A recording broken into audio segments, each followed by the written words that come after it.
Leicester Till I Die TV. Watch and subscribe on YouTube and listen on your podcast platform. Oh, Matt Elliott here. Hi, Alan Smith here. Hey guys, Ian Hume here. Hi everybody, Jerry Taggart here. Be sure to watch Chris and Leicester Till I Die TV For all the latest Leicester City news and information. You can also subscribe on YouTube and various social media channels. for the latest updates and news on Leicester City Football Club. Come on, you foxes! Back of the net. It didn't happen in 49, 61, 63 or 69 when they reached the final. But the class of 2021 have delivered. Leicester City are FA Cup winners at last and are history makers at Wembley. A modern day football miracle. They have blown their rivals away. They have blown us all away in truth. Premier League champions 2016. The amazing Leicester City.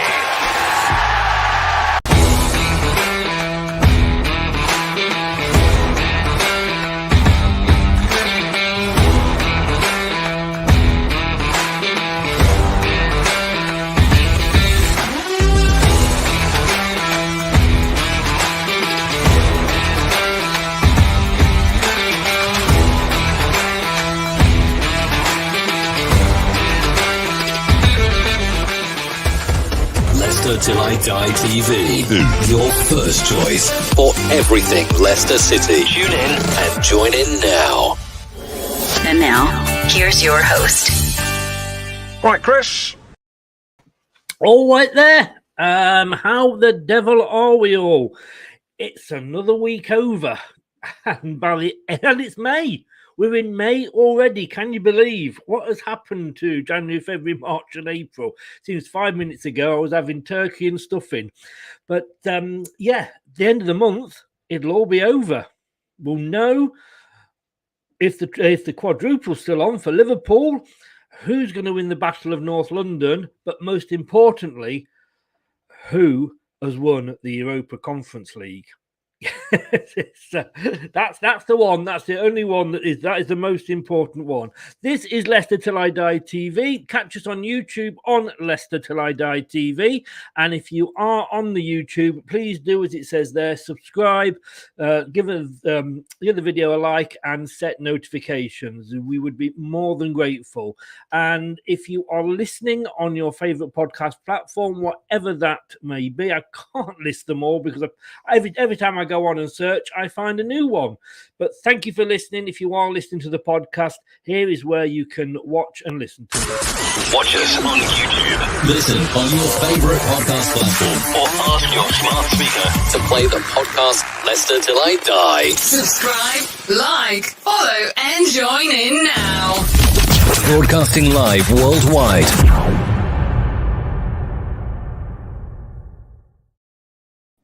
And let's welcome my Monday night buddy, Louise. Good evening. How the devil are you?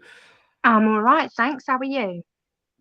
Yes, a bit mixed up about the Spurs result because I kind of really wasn't bothered.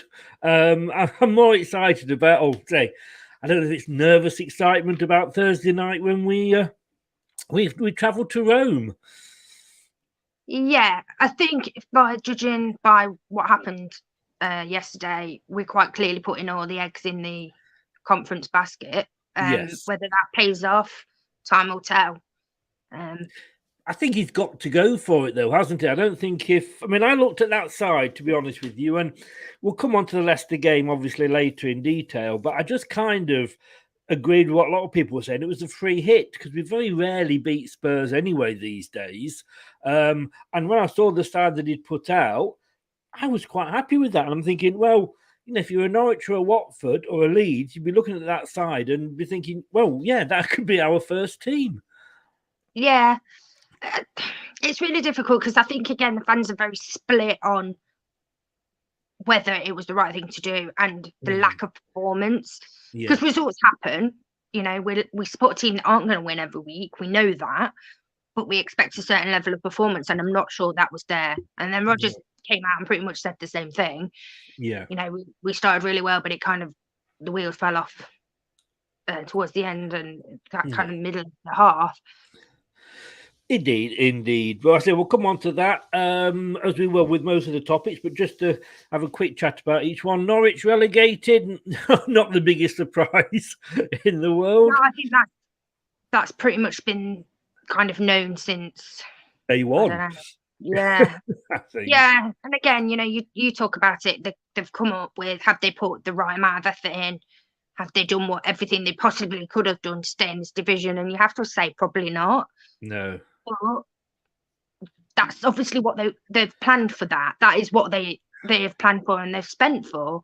So they've got what they deserved. I mean, yeah. No, I totally agree. Hi, Static. Thanks for popping in. TM. Can't stop tonight. Just wanted to say hello. And you're right. You're only popping in, so I won't do the Tottenham daily. I'll give you a week off. I go, and people sort of say to me like, "Oh God, you hate Watford and you hate Norwich," and what I have no feelings towards either of them, and I don't dislike the fans at all. I mean, the Norwich fans, I've got to be honest with you, they never reply to your messages or they let you down a lot. But generally speaking, nothing against the Norwich fans. And I just wish the clubs were run better for both. Because if you're a fan of Watford and Norwich, when you come up, you're thinking, well, how long until we're relegated? Yeah, and that's the thing, isn't it? But it's as we've said before, you can overstretch yourself financially and then be in trouble, and that's not what these teams want, quite clearly, and you can't blame them for that. No. You have to stay within your budget, but as I said before, it's using that budget to the best of its ability to stay in the division. I'm not expecting him to be in the top half of the bottom half even. No, but there's got to be a happy medium somewhere, hasn't there? Yeah, Sheffield United managed it. Leeds managed it, and I'm not saying they're going to be sort of long stays because you never know what's around the corner. Leeds could go back down this season. Sheffield United only managed 2. But as a Watford fan, when you sat in 12th and the owners come along and sack the manager, like not even a third of the way into the season, you sat in 12th, and now look where they are, and they've got a manager who could not.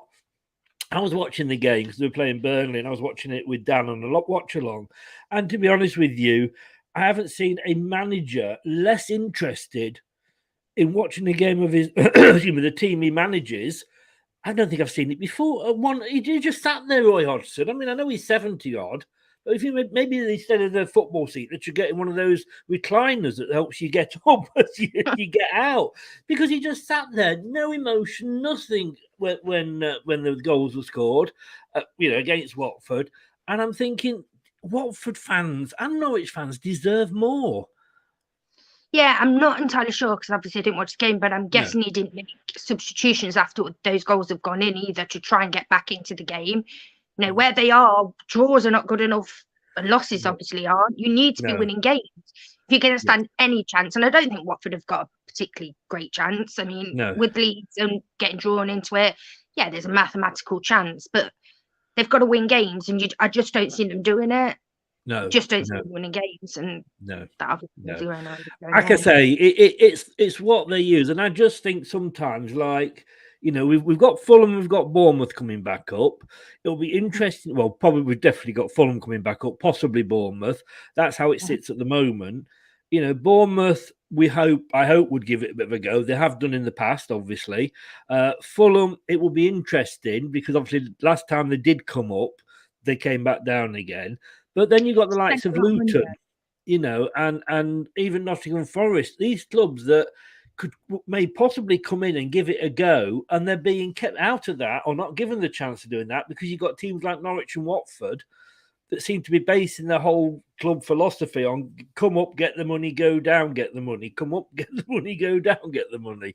Yeah, and like I say, it's really hard to criticise it because it's a model that's obviously keeping their clubs afloat. And I'm not going to tell someone how to run a football club because I have no idea how to run a football club because I've obviously never had the chance to do that. And wouldn't know where to start if I did. So I don't want to criticise them owners too much. But like you say, what's the point of winning the Championship if you're not going to try to stay in the Premier League? You know what I mean? Exactly. That's the thing for me. And like you say, as a Norwich fan, okay, you're dead excited you're going to be in the Premier League. But you know it's going to be for one season. You know you're going to go down because you're not spending money. And it's not just about spending money. You can get a good enough squad to stay in the Premier League without spending tons of money. Brentford have done it. Leeds did it. They didn't, as far as I know, spend too much money. No. It's about getting that squad that will keep you up, that will just keep you up, and then you obviously get more money, then you can just, slowly build on it. Then we know there's never going to be another team that just manages to avoid relegation and then win the Premier League the next season. That really was a one-off when we did it. But like you say, just get, there's got to be somewhere you can sort of, I say, not sacking your manager when you're in 12th position, I think it's one of them. But I know they've done that for a few seasons though, haven't they? Just changed managers halfway through the season. And again, it worked for them for a certain amount of time, but eventually that's going to catch up on you. And it isn't just that. You're having to pay managers off. So any money that you're getting into your club is going on your managers instead of your team. And again, eventually that's going to bite you in the ass. And that's what it's doing. And I don't have any sympathy for it. If you couldn't see that coming, then you should be running a football club. Exactly. The other news I'm just looking at here is Kirshner hopes to take over Derby this week. I mean, I will laugh at Derby, and I've said this before, I will laugh at Derby for getting relegated, because that's all about football. If you get promoted, you get relegated, or you sort of mix about in the middle. What I wouldn't want, even for Derby, I wouldn't want to see them go out of business. I mean, as a club, we've been there ourselves. Thankfully, we weren't, it happened before we got, in fact, I think when we went bust, when we went bust and came straight back up, that's when they introduced the points deduction. Yeah, we were the last ones to go into administration and not get a points deduction. Yes. So, I'm pleased if it goes forward. I'm pleased because I would, and the other good news I've seen this week is that Bury are coming back.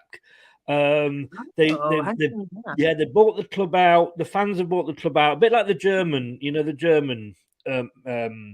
what do they call it? Well, the way the Germans do it anyway. Model, that's it, the German model. 51% fan owned, and they've set up a Bury Football Club council committee or something and that owns 51%, which is the fans, and then investors own 49%. And they're talking to the Football League about coming back in. I don't know what level that will be. I'm guessing they are still going to have to start further down. But I wish Bury all the luck again, because it was unfair how that happened, and Bolton were allowed to stay, be bought out and what have you. But hey, it's politics. It all gets a bit fuzzy, because at the end of the day, the guy that brought them for £1. So it wasn't like there was loads of people wanting to buy Bury. So there's something going on there, even at that level, that said, you know what?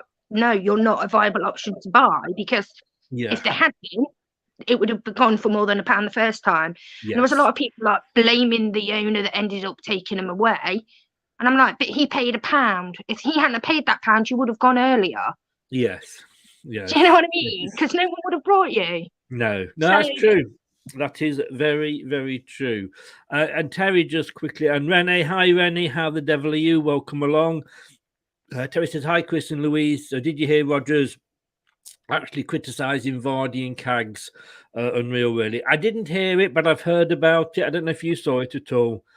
I didn't see it. No, I kind of. It was my birthday weekend, and I was kind of. Oh, was it? Well, happy birthday!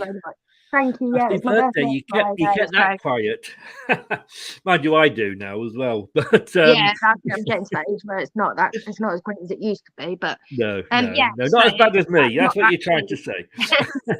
I've actually not really kept up with it this week. Obviously, I knew the result, but the game wasn't on anywhere. I didn't watch it. Probably a shock, because I think that's the first time I've ever heard, if it has, and I didn't see it, I don't know what was said, but if he was criticising the players, that was the first time he's actually ever come out and done it publicly.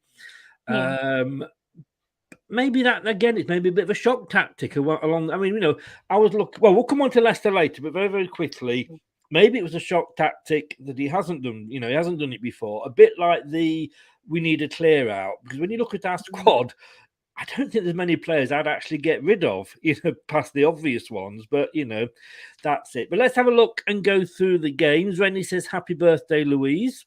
Thank you. So let's have a look and go through them. So the first one, which probably was never in doubt, but Newcastle did make a good fist of it. Newcastle 1, Liverpool 0.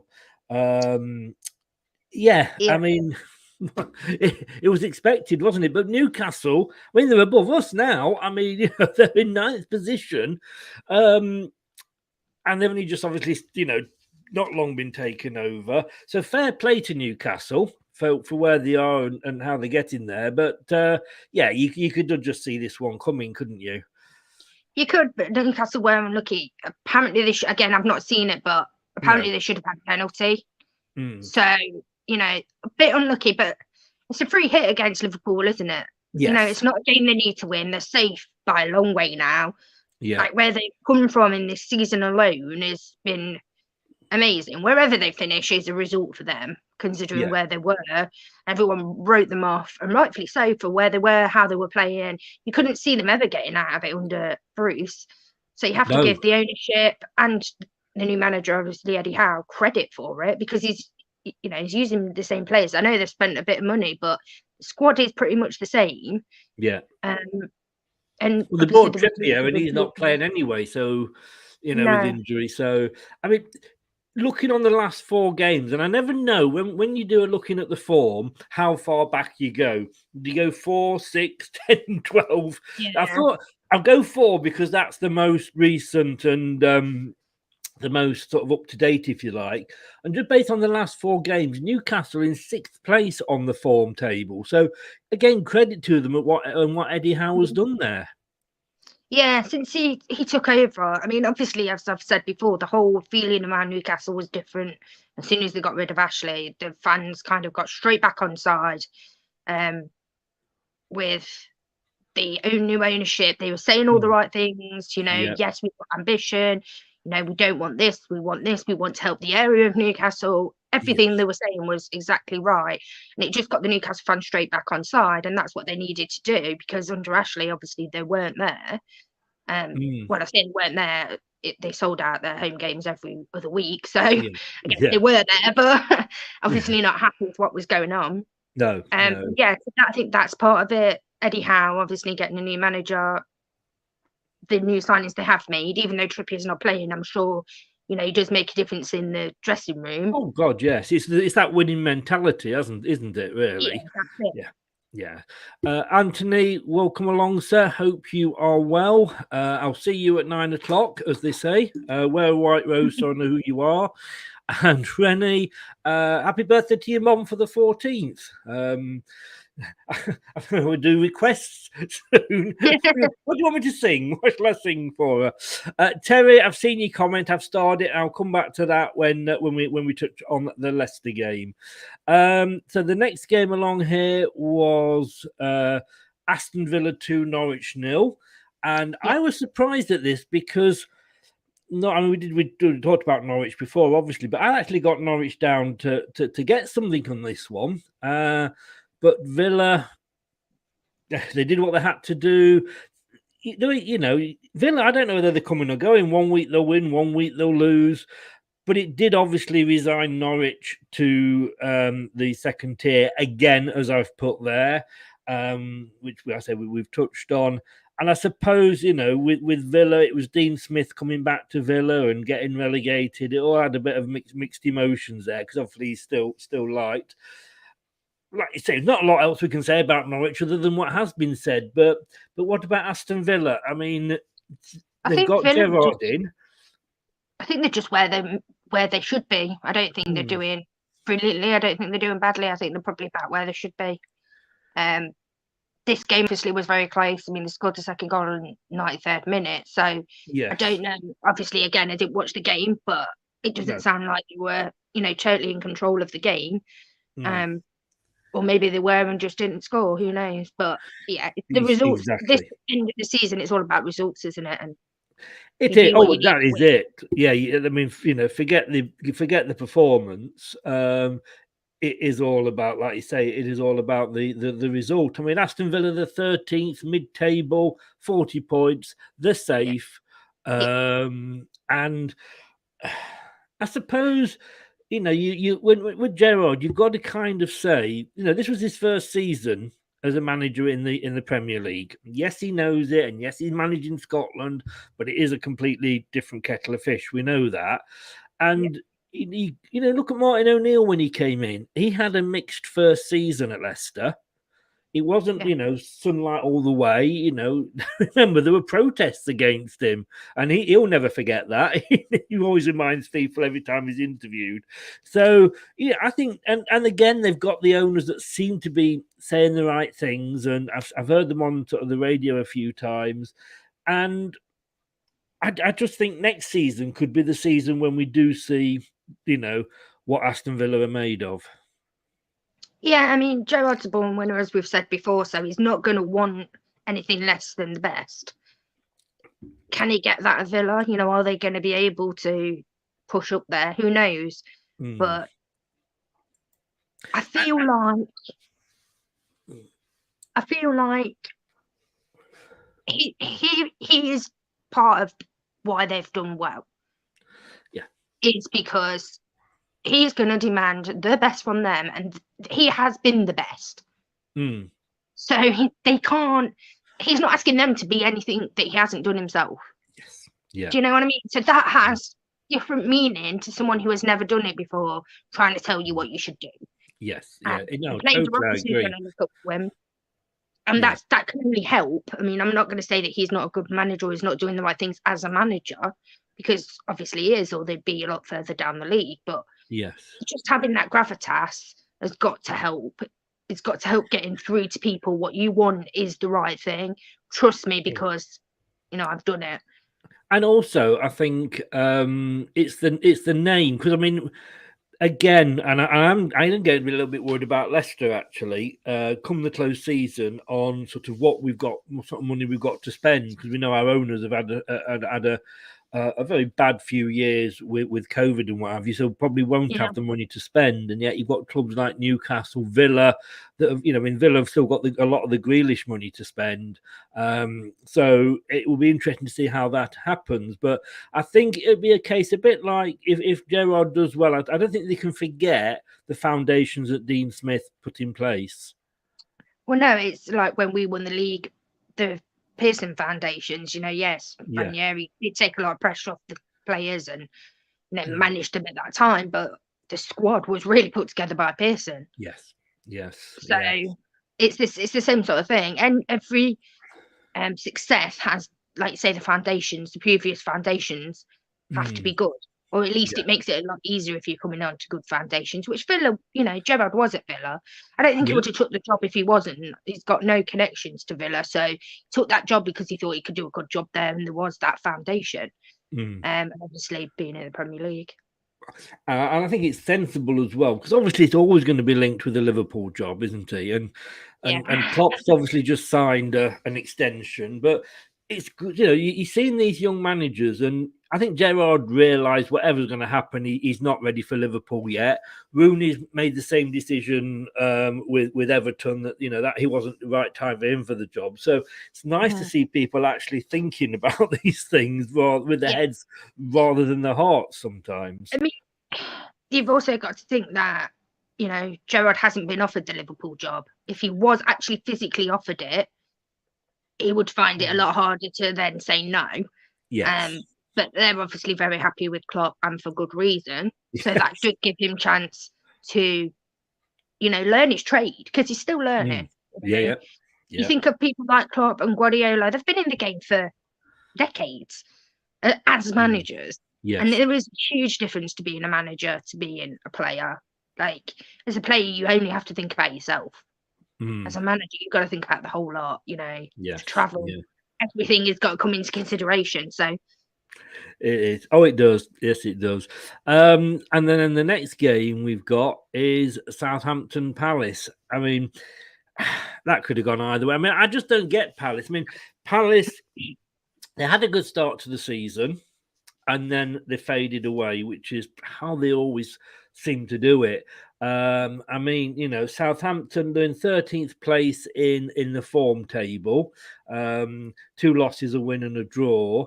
But they've slid. I say slid right down, but they're 15th now. At one point, I thought they might have been an outsider for Europe. Yeah, and again, that's like you say, is always the thing with Southampton. They can't seem to bring an actual season together. Like you say, it's usually the front half is much better than the back half. Yeah. And that's something that I don't understand why. Like I don't get it either. No. Because you're playing the same teams. Yes, obviously you might have more away games on the back half, but it shouldn't be a dip like it has been this time round. But again, small squad, not spending much money, always selling the best players. Yeah. And I think that's why you have to give credit to Hudson Howe, because his best players are being sold. Well, that's the Southampton way, isn't it? When you look at the players they've sold, if they could have just kept hold half of them, think about where they would have been. Crazy. And that's down to their own academy. That's work they're doing, but they just can't retain any of the players. And again, I can't fault it, because that could be what keeps the club afloat. Yeah, because it is, they're not always the right end of the Premier League, so the money isn't coming from that. I think the worry with Southampton is that one season they're not going to have that good start, and like this season, if they didn't have the good start, they'd be in the relegation battle right now. Yeah, and that's always the worry, isn't it? And it only takes that start being bad the first, say, 6 games, and then it's like, well, when are we going to get a win? Then losing becomes the habit rather than winning, and that could quite easily happen to a team like Southampton. But it can. And Palace, very similar. Patrick Vieira, almost exactly what you were saying about Gerrard, to be honest with you. It's his first season as a manager in the Premier League. And you can, like we said with Gerrard, you can be manager elsewhere or the fantastic player. It does take a lot, as you said, to manage a club. And it's his first season. I don't think overall he'd probably get a B for his first season, wouldn't he? Yeah, because again, he's not just took the team higher up the division. They're playing a different style of football under Vieira as they were to Hodgson. Yeah, the fans are happier with what's going on the field. They're attacking more. They're scoring more goals. And what I do like about them is they never give up. They scored in the 92nd minute at the weekend, so they're not giving up even if it's 1-1, if they're 1-0 down, 2-0 down, they're still playing in the way that they would do if they were 3-0 up. Yes, yeah. And I think, as I say, I think next season, I think that you can only see improvement, and overall it's a great thing for the Premier League, because the last 2 seasons really, it's been the big 6 clubs, as Sky would call them, and Leicester. And now you have got these other clubs that could potentially sort of move things on. And talking about moving things on from where they've been, Burnley, I mean, it's not going to be the great escape that Leicester was. And as you know, I do get on with Dan, the Burnley fan. But I hope you're in bed and tucked up, Dan. You was very tired earlier. I mean, this was one they had to win. This was one that they did, and they came back. And that's the first time under the new manager that they'd gone behind. I mean, the 4th, is it 4th from bottom they are now? Let's just have a look. No, 5th from bottom. Yeah, Leeds have gone in between, haven't they? Gone in between everything. Yeah. I mean, whether you would then say give him the job permanently, I don't know. We've seen that with Craig Shakespeare, didn't we? Had a great effect when he came in, and it didn't last that long. But I think that's a decision to be made in the summer, though, isn't it? You've just got to concentrate on the season, get it finished, hope that you're still in the Premier League, and then take it from there. Because if you're not in the Premier League, then maybe you give it him and just say, actually, you know what? Let's try and get us back up there. And if that's what let's back you. Try and get us back up. If you can't, then we'll let you go and we'll get someone else the season after. Because they can probably afford a season back in the Championship or 2. So, It's different if they stay up. Then it's like, well, no, we can't trust you in the Premier League because you've got no experience. Yes, but there is. I mean, I lived in Burnley for 20 odd years, so I do have an affiliation to Burnley, and I if they do stay up, I'll be happy. I mean, but he's taken them over. They've not lost in 4 games. You would not have seen this under Dyche, and as good a manager as Dyche was, and we were all sat here from all clubs going, they sacked Dyche, but sometimes a manager, he's been there, well, the longest manager he was in the Premier League. And sometimes you just need a change, don't you? And this word I'm hearing bantered about, both by the fans of Burnley and on the radio, is freedom. That the players haven't come out and sort of said anything about Dyche, but they have been coming out saying, we've got the freedom to do what we want now. And that can be a big difference. It can, but it can also backfire because freedom can mean lack of shape. It can mean, disorganisation. So as much as freedom is a good thing, it's got to be controlled freedom. It's still got to have your shape and all the rest of it. You still got to know what you're doing as a team. You still got to be able to defend. So I get that, but at the same time, to me, sacking Dyche was always a risk. It was, because what you get from Dyche is you're going to be pretty solid defensively. You're not going to give silly goals away on the whole. You're going to be pretty solid, and when you're in a battle to stay up, actually, is that not what you need? That was my thing. Like, why now? Why sack him now? Why not wait till the summer when he's gone down or stayed up, and you can reevaluate what you want to do? Yeah, and I think that was on everybody's minds. And again, I quoted this in a show because I did the watch along for this show with Dan on Saturday. Did the second half, and they said on the radio, Alan Pace, their owner, he is either the luckiest man in the world or he's a tactical genius, and only time will tell with his decision to do that. It was a case of it took big balls to do that, like you say, at 8 games or whatever it was to go till the end of the season. So all credit to him. Like I say, it could be the decision of the season. But I said earlier, didn't I? I watched this game with Dan and did the watch along, and they kept the camera kept flicking over to Roy Hodgson, and he just had the look of a man that really didn't want to be there, and he just didn't know what was going on. He had no answers. When Burnley scored, they were all up at the side of the bench cheering and hugging each other. He could have done with a stair lift to get Roy Hodgson out of his chair and up onto the pitch. It was just. I mean, if that was my manager, I would have been going mad because he was just sat there, nothing about getting up and geeing the team up and talking about any changes, anything like that. And again, you've got to question: was he the right manager, the right choice? I think Roy Hodgson is a difficult one because when you get him as your manager, you know what you're getting. He's not changed. And that's part of the problem. He's not changed.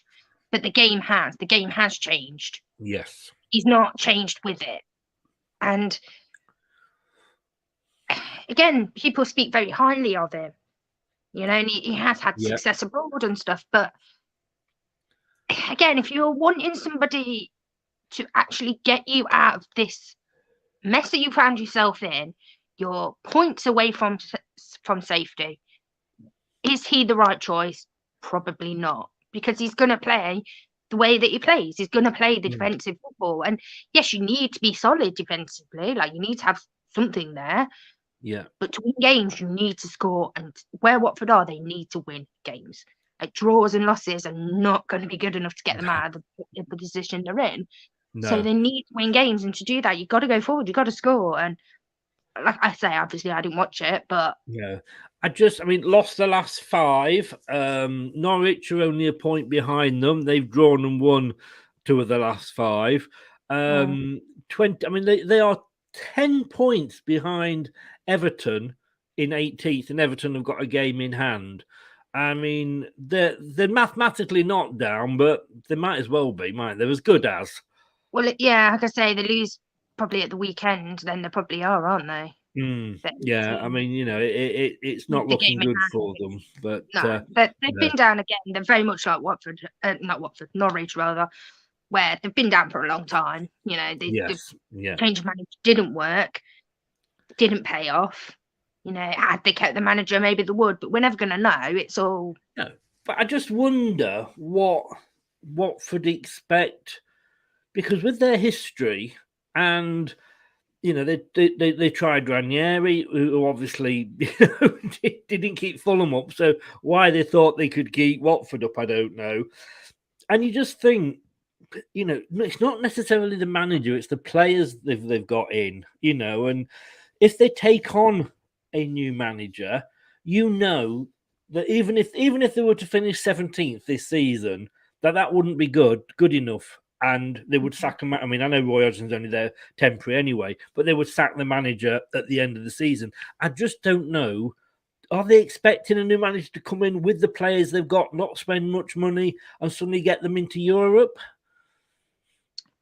I honestly don't know. No, we don't. I mean, it's obviously a rhetorical question, I don't think results and performances matter.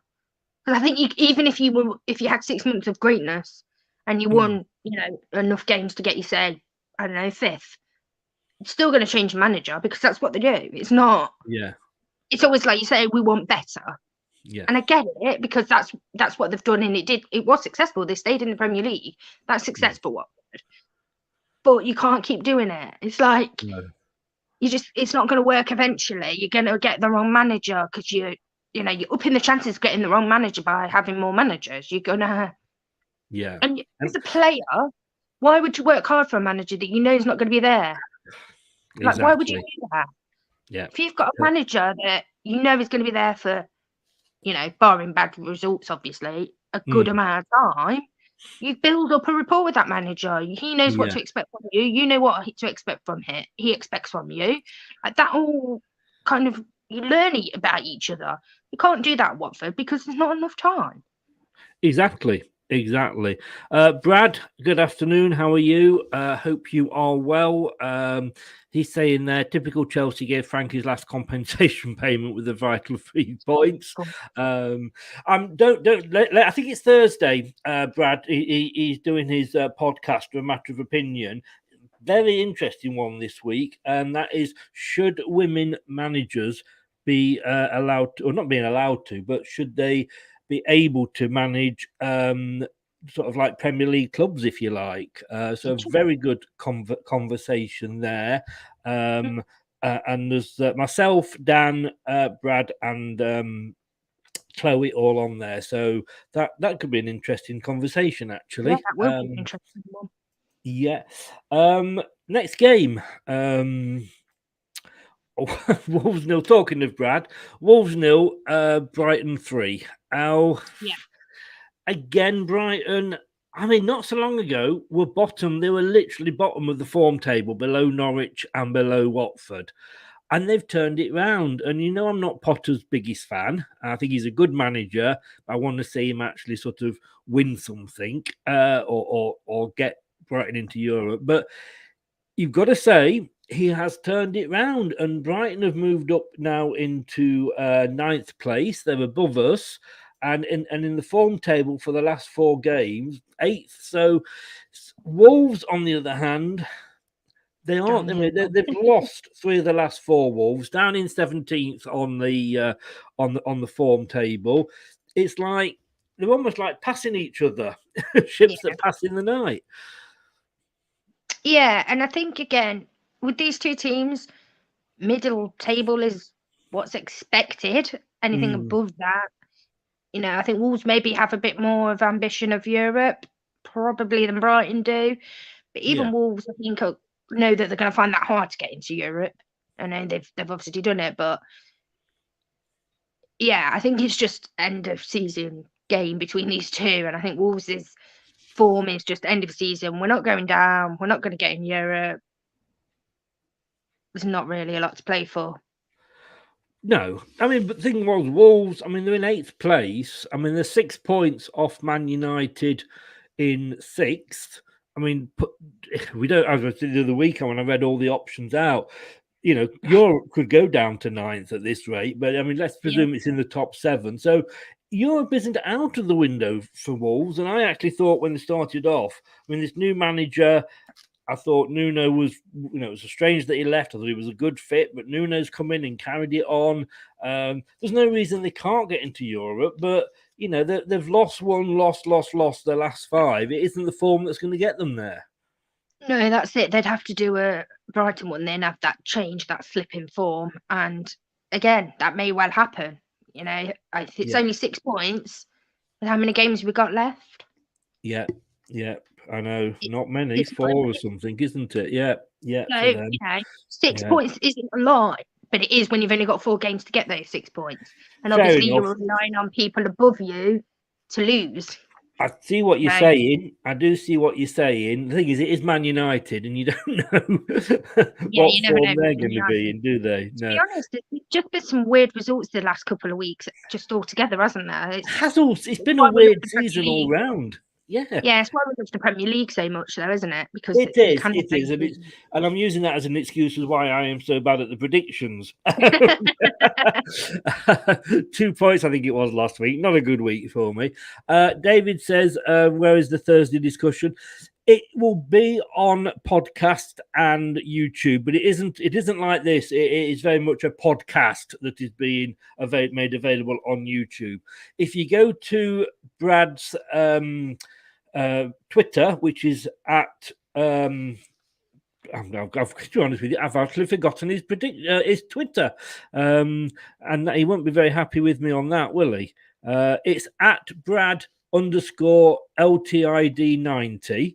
So at Brad_LTID90, or simply go on to YouTube.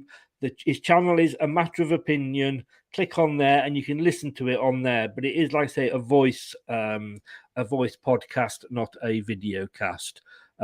He's done some very good ones. Last week was interesting when he did the which team's got the most disillusional fans. God, we had fun with that one, I'll tell you. Anyway, moving on. Don't get me started on that again. I'll be here all night. Leeds. I didn't think Leeds were going to get drawn, to be honest with you, into a relegation battle. And in a way, I hope they stay up because I like Leeds. They've been down where we've been. And what I like about Leeds is, I mean, not the old Leeds, but the new Leeds, they've got, the fans aren't this, well, we're Leeds, we've done this and done that, we deserve to be in the Premier League. They've not been like that. For example, like Arsenal, Man United fans, we should be top 4 because of who we are. They're actually going, thank God we're back here. Let's make the most of it, and they had a good season last season. But again, kind of, this one was always on the cards, wasn't it? Yeah, I think anyone playing Manchester City, bar Liverpool, are probably going to lose. Yes. They're just so good. And it's really difficult for Leeds because they are now in that battle and they haven't been for a big majority of the season. So Burnley are up for it because they've been in that problem area for so long. Everton should be up for it for the same reasons. They're fighting for it and they have been for a while. Leeds haven't been in that situation. They now are. They need to fight like hell now for the rest of the season, 4 or 5 games, however many they've got left, to make sure that they don't go down. Because I don't think it'll be a disaster for Leeds it in any stretch, because the fan base they have is huge. Leeds will be fine. They're not going to go under or anything by going down, but they don't want to. They want to be in the Premier League, and they have a big fan base that probably deserves it, in all honesty, to be in the Premier League. They've not been for a long time. They're very loyal. They're very passionate. They deserve as much as anyone else's fans to be in there. And yeah. I mean, Leeds, they're currently 10th, believe it or not, in the form list. And Everton are 9th, as it happens. But they have, like you say, they have been dragged down, and as you look at it now, Leeds, I mean, only 2 points ahead of Everton, but Everton have got a game in hand on them. They're the same points as Burnley, but the big difference for Leeds, and this goes back to, I suppose, one of the reasons why they no longer have Bielsa, their goal difference is minus 34. You know, I mean, Everton's is minus 20, which isn't good, but Burnley are minus 15. So, you know, Leeds and Burnley are looking at that. Yeah, they've got the same number of points, but a 15, 16, 18 point advantage on goal difference for Burnley, that's almost worth a point, isn't it? Yeah, it is. Are they all level on games as well now? No, Everton have played 33. They've got a game in hand. And I think it's us, isn't it? I think the game in hand is us. No, I think that was the other week when they played us, because we played them on Saturday. So it's a normal game. Our midweek one last week, I think, was the game in hand. Yeah. So it's so tight down there. It's impossible to say, and it has been for a long time. It's impossible to know what's going to happen with, you know, these results this week. Burnley obviously won. We'll go on to Everton obviously later, and Leeds lost. So it's literally by a weekend basis. You've got to match whatever the other two do. Yeah, that's all Leeds and Burnley have got to do. Just match what Everton do and hope they don't win that game in hand. Yeah. I'm just putting the link, David, in the chat there. That's the link to Brad's YouTube site, so that everybody can get on there and link through to it. I think we record it tomorrow, and then you can edit all the swearing out. So it gives him a couple of days to do that. And it's weird because it's completely different doing it when there's no video. You know, everybody sort of. There's no sort of talking over because you don't know whether the other person's finished. Oh, it's totally weird, but like I say, it's fun. But the link's there. Subscribe to his YouTube account, and you'll see all the the podcast when he does them. Manchester City, on the other hand, there, Lou. I mean, that's going to go down to the last day almost, isn't it? Yeah, I think it is. Like I said, Liverpool arguably were a bit lucky this weekend to actually get the win against Newcastle, but Man City definitely weren't lucky against Leeds. They played obviously very well, scored 4 goals. Can't really argue with it. You can't, no. And that again, it's all Manchester City have got to do is match what Liverpool do, like you just said before. Yeah, and that's it. You know, they've just got to concentrate. All 5 of those teams. All you've got to do is concentrate on winning. Yeah. Win. Now, just to say, I've actually got, talking of the title race, on the last day of the season, I'm doing a Soccer Sunday, which is very similar to the Soccer Saturday on Sky Sports. I'm not going to lie. And there's going to be myself. We're going to have 3 people in. Doug, that is looking at, who's a Liverpool fan, will be covering the title race. Dan, who's a Burnley fan, will probably be looking at the relegation battle.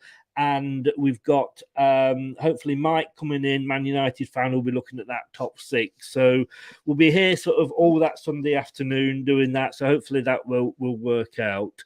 See where it all is. Yeah, no problem at all, David, on that. I'm glad you got it. Make sure you sub and follow him. Spencer, the relegation scrap is better than the title race. It is in a lot of ways, but at least Liverpool have made the title race interesting.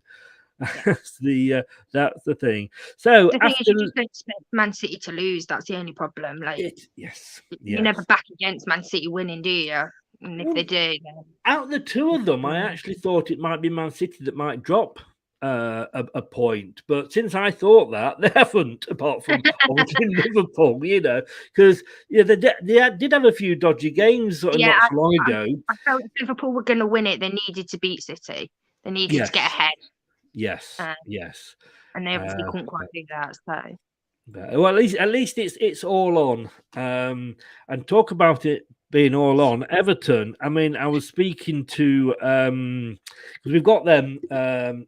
Is it next weekend? I think it's next weekend, isn't it? We've got Everton.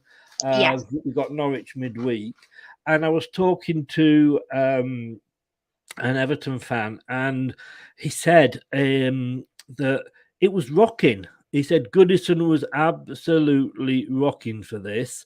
Elton Wellesby it was, who is going to be doing the preview show with me on the Friday. You're too young to remember who he is, Louise. Probably a lot of the listeners are as well. But in my day, he was the equivalent to Jeff Stelling. So he was ITV football anchor for both Granada and ITV as a whole. Big Everton fan, obviously knows his football stuff because he's done that job. But he's a lovely guy, and he's a friend of the channel. He does a lot of the Leicester Everton stuff when we play. I mean, he's been very critical of Everton this season. He hasn't held back, not going to lie. But, he said, and Everton are a different kettle of fish at home, aren't they? Yeah, they are. And they have been all season. If they could play at home every week, I think they'll be way further up the league than they are. But you can't, that's not acceptable, is it? Yes, again, every team has a bit of a fall off away from home, but it can't be that big. You shouldn't need your home crowd to get you to play as a professional footballer. No. You shouldn't need that. Obviously, it helps, but you shouldn't need it. I actually watched this game. I think Everton just had. Oh, your mother-in-law will be very happy, won't she? Yes, very. Yes. So, they just seem to want it a bit more than Chelsea. And Chelsea have had some bad results the last 3 weeks. Their form is not good. And the Chelsea fans that I know are now worried that they're not going to finish in the top 4. And I'm like, no, I think you still will do that. They might not finish in the third, though. That's what I've said. I mean, I think they'll be top 4, definitely. It's basically the same thing, though, isn't it? 3 and 4 is basically the same thing. Yes. But I don't see them falling out that top 4. But they could fall from third quite easily. They need to start picking up points again. Yes. And the Tuchel lovers are turning a bit, and it's like, well, hold on a minute. Again, it's really hard. Is the outside stuff affecting the team eventually? We praised Chelsea that it wasn't. When it was actually going on, we were praising Chelsea that no, the team's still winning, they're still playing really well. Maybe this is the side effects of that. Maybe now we are seeing the outside affecting the inside. And again, as professionals, it shouldn't happen, but it's got to have some sort of effect. Not knowing what's going on with players, especially when they don't, they're coming up out of contract, they don't know whether they're going to be able to get re-signed. I've worked for a company. Funnily enough, in Bury, we were talking about Bury earlier. I was working for a company that actually went out of business. The parent company folded, and therefore the part that I was working for in Bury went with it, and we still carried on going into work, but we didn't know if we were going to get paid or what was happening. And then when we got taken over, we were taken over by a company that was 5 doors down the high street from us. But customers come in, you do the jobs, you deal with it, but at the back of your mind, it is there. It is totally there, and I can understand if the players, are worried at Chelsea. But the interesting stat is with Everton, their win percentage, we were just talking about, at home it's 47%, away it's 6%. That is a huge difference. Yeah, and I get it because, like I say, most teams have a drop-off away from home. None of us know why, because you're playing the same players. Yes. It's all psychological, but Goodison has always been a bit that. I feel like Everton have always been better at home, not by that much, obviously. That's a crazy amount. I mean, 41% better at home than they are away. That's a crazy amount. Yes. And that's bad. That is something that needs to be looked at, and that is what Frank needs to be looking at. Because if they do stay up this season, that cannot happen again next season. No. The Everton fans and that aren't going to accept it. Well, they don't like it now. They're not going to accept it for another season. Definitely. I mean, do you think with that? I mean, Everton, it's not just this season. They're not where they are because of one season. They have had. They've got the money behind them. Obviously, they got a rich owner, and he has spent the money. But some would say not wisely. And it is a case of be careful what you wish for, because we got Mandrich brought us out. we kind of knew what we were getting because he'd been at Portsmouth and Birchall knew Alan Birchall, the Birch knew him from America when he owned a club over there. So that was pretty much, we knew he was there to save us and then sell us on and make money. That's what he does. And I had no problem with that because without him, we wouldn't be here now. But Exactly. when he sold to this Thai consortium from the Far East that nobody had ever heard of, it was like, oh, what's going on? But they've proved that they've had the money, and it looks like it with Newcastle as well. It's about spending it and investing it wisely. And I don't think the Everton guy's done that. He's kind of just whatever the manager's asked for, he's kind of said, yeah, here's the money, and I think again it's difficult to say because you're on the inside with Leicester, aren't you, rather than looking from the outside. You always get kind of blue tinted glasses. But for me, that's not just been down to the owners, that's been down to the managers we've had as well, where they have took it. Because I don't believe for a millisecond that if a manager genuinely, like Rodgers, genuinely wants a player, he's going to go to them and they're going to say, well, okay, we'll give you this amount towards it, but you're going to have to sell players, or we can do this, or we can do that. They will talk about any player. But with Leicester, it's like, well, we can't keep that person if you're going to. Yes, And that's why maybe we should let Cags go for 80 million to Real Madrid if that's actually going to happen. Because that's a hell of a lot of money to buy players with. If you could buy 3 players for that at 20 each and get them better, which is what Leicester seem to be able to do, then I mean, we've got away with it once with Maguire. We can't get away with it a second time, can we? I don't know. I mean, again, you know what I mean. You know what I mean. Because he's just so frustrating as a player because he'll have a game where he's absolutely immense and then he'll have an absolute stinker. It's like he's not consistent. And again, that's what you need. And he's certainly not a best defender. That still is Johnny Evans. And that's amazing to be able to say that. But do you know what I mean? Fafana's probably pushing him as well. Well, yeah, I mean, he's obviously not been able to show much this season, has he, because of his injury? But when you the Roma game, he was immense. Yeah, absolutely. I mean, talking of Fafana, Evans, Soyuncu, and Leicester City, Tottenham Hotspur. I did a watch along for this. It was more exciting than the watch along I did for Aston Villa. Which, like I say, how I managed to talk for 90 minutes on my own on that one, I don't know. But at least with this one, it was quite interesting because we had an Arsenal fan in. it was quite funny because I got Ant in and do again check out Ant's Leicester channel. It's called Ant's Leicester TV. And do check him out. He's a great lad. And Beyond the 90, he helps out with that. That's another great Leicester channel. And Ant came on at the last minute, and I'd already asked this guy to help me out because I was on my own. Myself and Ant were kind of like, if we lose this, so what? And it was almost like the Arsenal fan was getting more annoyed because we were losing because it was Tottenham than me and Ant were. It was a very much a surreal experience. And yes, of course, as a fan, you want to win every game. That goes without saying. But you looked at that squad, and I didn't think it was a bad squad. And I don't think we played that badly, to be honest with you. I mean, a couple of those goals, especially Son's second, I'm sorry, if you've got Pickford and Casey Kelleher, my ace there, and Schmeichel in goal, they would not have saved that Son second goal. It was just, it would probably be, I would say, up for goal of the season. Just tuning in, just as we speak, it's a Tottenham Hotspur fan. Hello, Simon. How are you? Be kind to us, please. But no, when you saw that team that was put out, you knew that where Rodgers' main thoughts are, and it was almost a bit like a free hit.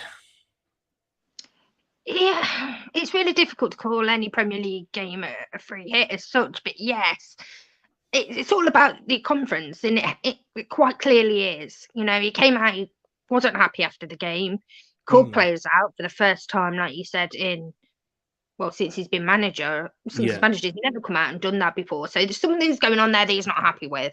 and he's come out and he's called out certain players. Is that the right thing to do? Only time will tell. Yeah, I mean, Terry says there, and you mentioned this earlier, and I said I'd bring it up. Basically, he said Vardy might be a club legend, but he still has to perform now. Cags, he said, when you lose the ball so easily, then you've got no chance of winning anything.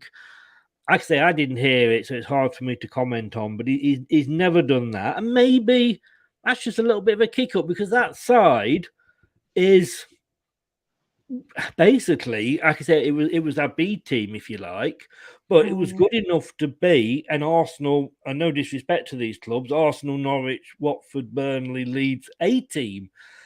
If we'd had the A team out and we'd lost 3-1, we'd have kind of said, it's Spurs, you know, because we don't seem to do well against Spurs. It's easy to say these things. We're not having to make the decisions and manage a relatively small squad over this amount of games in the season.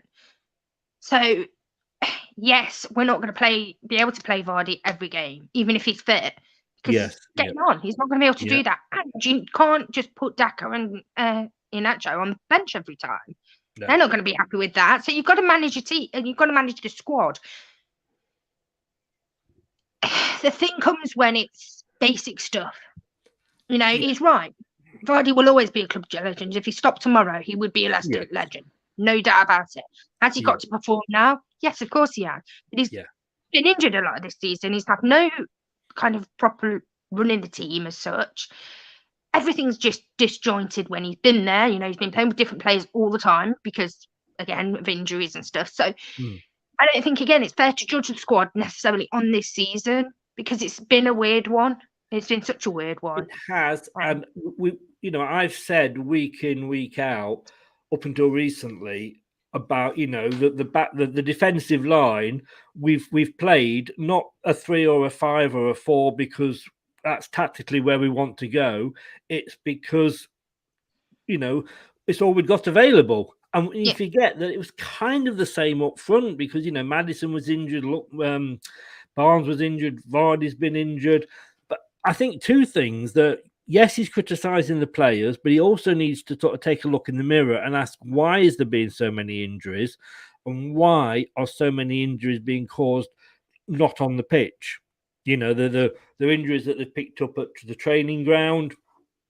So maybe he's got to look at himself for that as well. But I don't believe they're doing anything different to what they did last season. So injuries are partly luck as much as they are. Now, if there is something going on, obviously look at it. Yeah. Be honest with yourself about it. And if there is something going on that you're doing wrong, stop it. Because we don't obviously want our players getting injured. No. But sometimes it's just purely luck.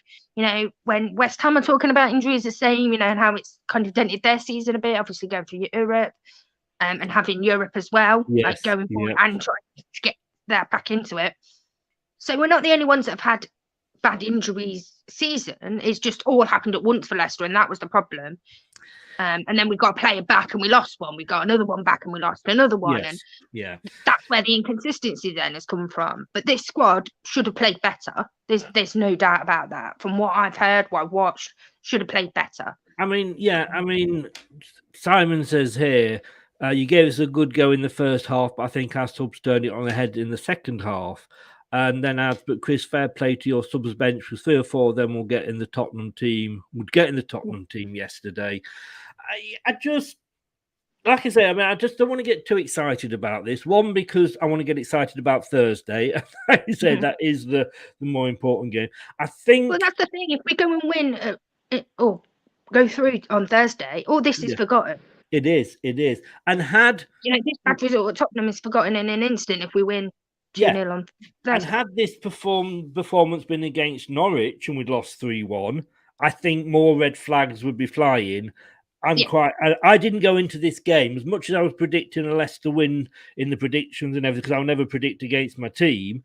Deep down, I kind of, had a feeling we weren't going to win this. They always seem to manage to sort of beat us. And Kane, he scored more goals against Leicester than he has against any other team in the Premier League. So it was always on the cards. And to be honest with you, again, if we were battling for top 4 or we were in a relegation fight, it would be different. But who knows? If Daka's shot had gone in and not hit the post, we could be looking at and that's the thing. It's not like they didn't have chances in this game. No, they did have chances. They created chances at a possible top 4 team. So it can't all be doom and gloom. Yes, we're not happy with the result, obviously, because we didn't win. We always want to win. Yeah. But you have to put it in perspective of the season. You have to put it in perspective of who you're playing against, the games we've got coming up. Exactly. The conference is everything now. That's our season. The only thing I would say as well, I agree, we're agreeing on everything on this game. The one thing I would say is as soon as we had Vardy and Anacho up front, Anacho got a goal. And it was nice to get a goal in injury time against Tottenham, wasn't it? Yeah. Again, I feel sorry for Anacho because he's waited his time, out to try. When he came, he knew we were second to Vardy. Yes, yeah. He knew we were second to Vardy. He's then kind of Vardy's got on, and now it's almost like he's sharing the time with Daka, where arguably shouldn't be. Daka should have to wait now, maybe for Anacho, and I can't kind of. I do feel sorry for him. With that, I do feel sorry for him. Totally agree, 100%. Thank you for that, Simon. The fact that you're a Leicester supporter on Thursday. I assume it was because you loved me and Leicester, rather than the fact that you just hated. You wanted Rodgers to beat Mourinho. But I'm still because you beat us. You're not going to get away with it not being. It's time for the Daily Spurs.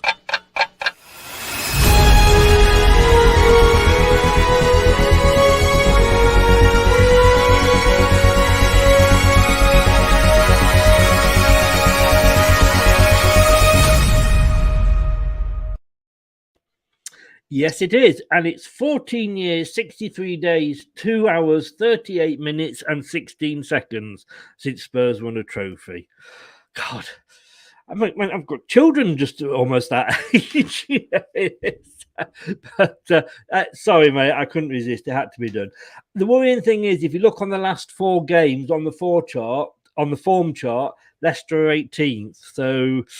But like you say, we're not going down. We're not going into Europe. The last 3 results have made sure of that through the league. So, and if you look at Spurs and Arsenal as well, Arsenal are where they are possibly because they haven't had Europe. They kept saying at the start of the season, we don't want the Conference League.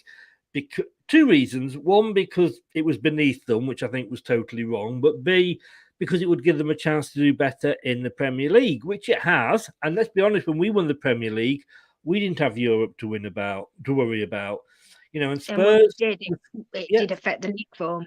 Yeah. I mean, it shouldn't though. It's really difficult because the teams out of that top kind of 2 or 3, so Chelsea, Man City, Liverpool, they've just not got the squads to do it, and it does make a difference. Squad size is everything. Yes, you cannot compete on as many fronts if you've not got the squad to do so. And that's why Man City, win things, double trophies every, seasons. Yeah. Liverpool are going for the quadruple. Nobody will be talking about Liverpool's quadruple if they had Leicester's squad size. No. It wouldn't be possible. Yeah. So that's where your money comes in, where you can have good enough players sitting on the bench that can win, against teams in the bottom half of the Premier League. Yeah. Leicester don't have that luxury. Totally agree. Luca, big Arsenal fan, says you let me down versus Spurs, but then Luca, you did do your own half of the deal here, beating West Ham 2-1. I mean, West Ham again. I did a show at the start of the season with West Ham, and they were comparing their current squad to Leicester's Premier League winning squad because they thought this was going to be another good season, and it has. In fairness, again, a semi-final of a European trophy, top 10. It's been a great season for West Ham, especially because I predicted them to be down the bottom end again. But their wheels have come off their wagon. Arsenal, I just can't work Arsenal out. They had a bad run. We know they were pointless after 3 games, and then they just went on this amazing winning streak, and I think there were 6 or 7 wins on the trot. Then they lost a couple. I just don't know which Arsenal to talk about, really. Yeah, I've said it before, but I'm going to say it again. They've got a young squad, and you're going to get results where they should win. You think they're going to win and they don't, and vice versa. The future is incredibly bright for Arsenal if they can keep that squad together, which is a big if. When these players start maturing, you're going to have people like United, City, Liverpool sniffing around because you're bound to have. And, if they can guarantee these players, regular Champions League football and winning Premier Leagues, then they're going to go. That's the only problem that Arsenal are going to have. But you know what? That's the problem the rest of the league have. And we all have that problem. Welcome to our world, as they say. Yeah. So that's not something they can particularly worry about yet. They've just got to keep these players on track. There's a great chance for them to get fourth this year. I really see it happening for Arsenal. I've got my best friend's husband is an Arsenal fan, and he's quite silently optimistic about the fact that they're going to get fourth. It's in their hands. I thought they were. A few weeks ago, I said it was theirs to lose. I didn't think they'd take me literally. They lost the next two games. But I just hope that they give Arteta time. I know there's a big, the fans and the what have you are not keen on Arteta at all. But he's got to be given time. And a bit like Ten Hag as well. And he comes into Manchester United. He isn't going to turn the thing round straight away. There's no way. They've tried that. They tried it with Moyes. They got rid of him. They got in Van Gaal, who, let's be honest with you, has had an amazing managerial career. Didn't work out for him. Didn't do any better than Moyes, really, did he? Well, no. But the thing is, a bit like when Martin O'Neill came into Leicester, and the famous quote is to Alan Birchnell, why does everybody keep going on about the Bloomfield years? You never won anything, and I feel like Man United, whoever comes in, they will just say, well, look what we won under Ferguson. Look at what we used to do. But before Fergie, as I keep saying, before Ferguson went there, they were just like an Arsenal Tottenham now. It was Liverpool that were domineering. And to get back to where Fergie was, and he knew what he was doing. He left them with that squad, knowing that it was aging and what have you. And whoever came in wasn't probably going to get that extra bit out of them. But they expected just that to continue, and it hasn't. It's dropped off. And, like Arteta at Arsenal, it's going to take a few years just to get back into contention, if you like. And you said earlier about, why play for the manager at Watford when he might not be there very much longer. I exactly the same at Man United. Why play for Rangnick when he's gone? And Man United have now got a director of football who's doubling up as the manager of Austria. Yeah. How far are Man United falling? Well, the thing is, under Fergie, there was only one team that were going to stop him, especially in the Premier League, and that was Arsenal. There was no other team with chances of winning it. No. Now we've got Newcastle going to be spending loads of money, going to get there eventually, probably. You've got Man City spending more money than everybody put together. Chelsea spending ridiculous amounts of money. And then obviously United trying to compete with that. Now, there is problems up in the board at Man United. I don't think the owners are doing the right things by United particularly. And again, that's not, they've took a lot of money out of the club rather than reinvest it. But that's their prerogative. They're the owners.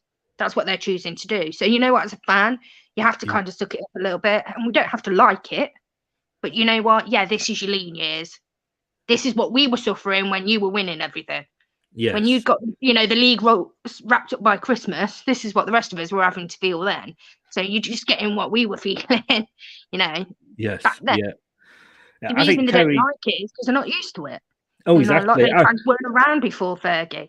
Well, this is it. And I think, we've got to accept this with Man United. The success went on for so long that the majority of their fans, Man United didn't exist before Fergie, and fair enough. You do have to take that into account. Terry says here, totally agree with him. Outside of Man City and Liverpool, it's been the most inconsistent league from the other teams from top to bottom.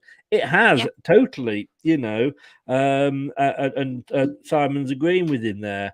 That was the last game. This is how the top of the league looks at the moment. it is a 2-horse race. I would be worried if I was Chelsea. I think we've touched on that before. I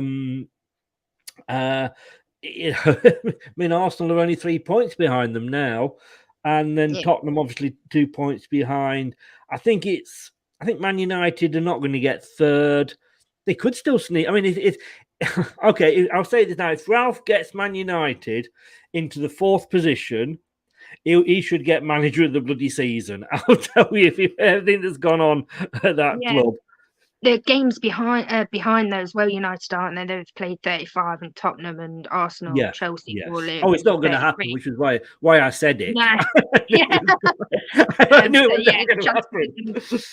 I mean, it's still mathematically possible, is it? I can't even do the maths.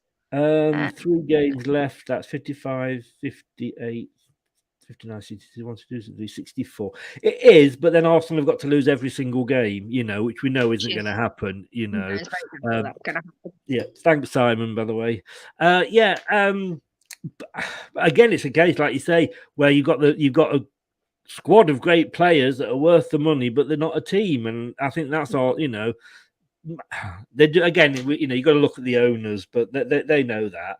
Brighton up into 9th. I mean, down to 7th, which is West Ham at the moment, Wolves and Brighton and Newcastle are all. So if it does go down to 9th, then Newcastle could get 9th and get into Europe after the start of the season they've had. Yeah, that's crazy. A lot of... Absolutely crazy. Yeah, there's a lot of options with your European qualification. I'm hoping to try and do a show on it, but I don't know if I understand it enough yet.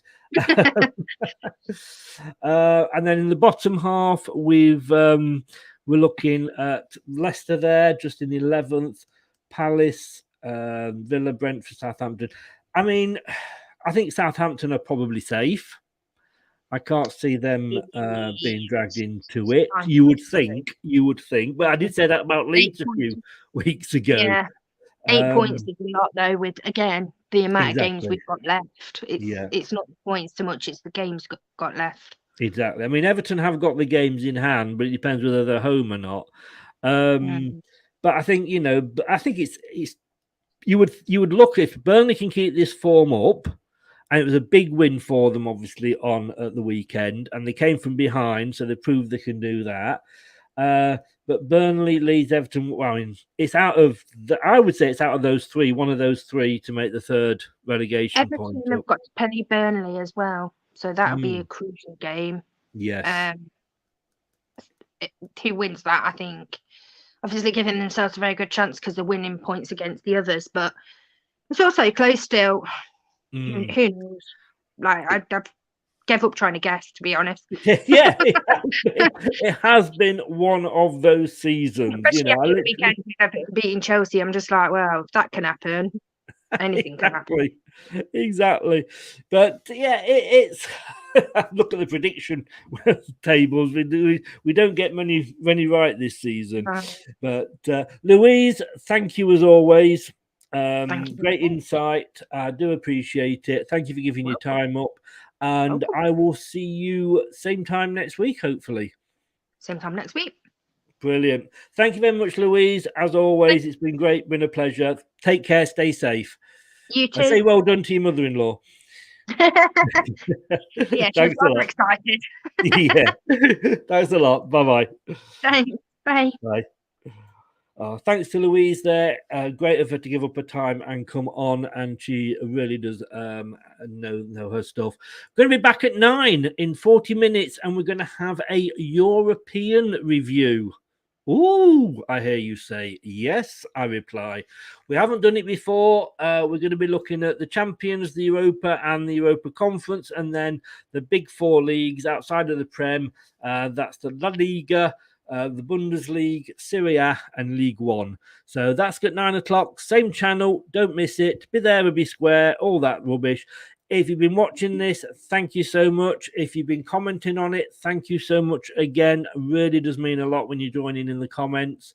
Thanks to Simon for popping on. Thanks to Renee, Brad earlier, TM who popped on for a while. Ooh, yeah, exactly. Yeah, exactly. Thanks a lot, Simon. That means a lot. Terry as well, obviously, and his dog. Thank you so much for popping on. And David earlier. It does really help the show go along. Rennie can't wait. 9 o'clock, Rennie. Well, 9 o'clock. And if you've been listening on your favorite podcast platform, again, we appreciate your listens. I have got a face for podcasts, so you've got the better choice. You've made the better choice. I will see you at 9. Thanks very much. Take care. See you then. Goodbye. Thanks for watching Leicester Till I Die. This is Chris saying goodbye and see you next time. Follow us on Facebook, Twitter and Instagram.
That's all, folks. Some people are on the pitch, they think it's all over. It is now.